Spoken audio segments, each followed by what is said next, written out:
Only operating fracture. अब तो मुझे लगता है कि 1 महीना लग ही जाएगा। हाँ सर्टेन फ्रैक्चर है सर। हील होने में तो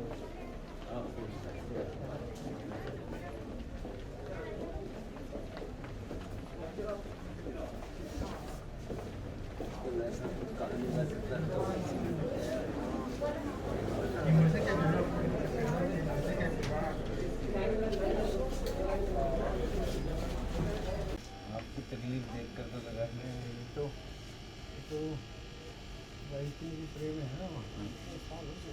कई दिनों से सोच रहे थे तो हमें पता चला कि अब आपने कल घूमना शुरू किया।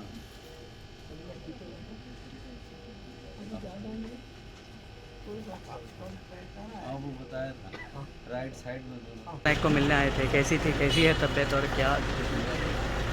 अब तो सुधार दिखाई दे रहा है पर बहुत ही दुखद दुर्भाग्यपूर्ण हो गया। अब क्या बस इतना ही, पर यह है कि उसके बाद में अच्छा ट्रीटमेंट मिला है और उससे अब वो जल्दी रिकवर कर रहे हैं।